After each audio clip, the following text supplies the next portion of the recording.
Hello and welcome to Maths with Jacob. This lesson will focus on 0 as a power.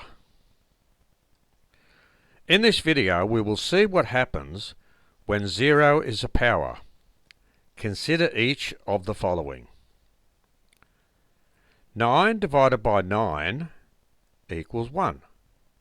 It then follows that 3 squared divided by 3 squared equals 1, because 9 is 3 squared.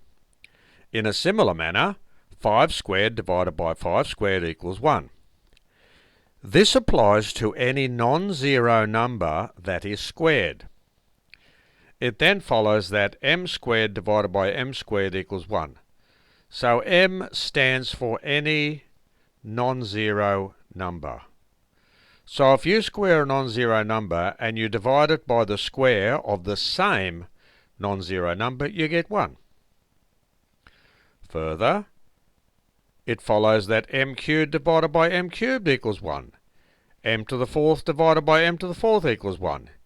In more general terms, we have m to the n divided by m to the n equals 1. That means you can have any number up here, any whole number. Let's just look at whole numbers for example, just to make it simple. If you have any whole number for n is the same number, then this divided by that must equal 1. From the previous videos, when we divide two terms that have the same base, we subtract the indices. So let's have a look what happens in the next slide. To show this fact, we have m to the n divided by m to the n equals 1. Now m to the n divided by m to the n is m to the n minus n. Of course, when we divide two terms where the bases are the same, we subtract the indices. So m to the n minus n is 1. N minus n is 0. Hence, m to the 0 equals 1. So any number raised to the power of 0 has a value of 1. Let's look at some examples. Simplify each of the following. 9 to the 0 equals 1. That just follows from here. W to the power of 0 equals 1. 7k to the power of 0 is really 7 times 1, because k to the 0 is 1, and 7 ones are 7. 3m to the power of 0 means that's 3m inside. Now we saw from the previous video that we can write that as 3 to the 0 times m to the 0. We saw that in the previous video.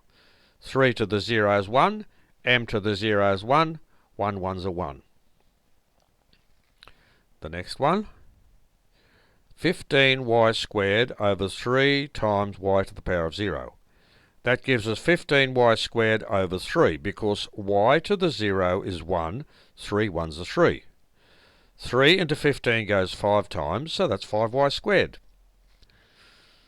This one here, m to the 0 times k to the 0, that gives us 1 times 1. So for that section there we have 1 times 1. mk to the 0, so consider this as one whole unit, and we have brackets, so that one whole unit there, that one whole term, is raised to the power of 0, so that must be 1. So that part there is 1. So 1 times 1 is 1, 1 times 1 is 1.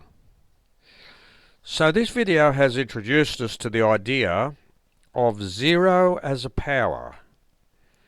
And when you have a number raised to the power of 0, the answer is always 1.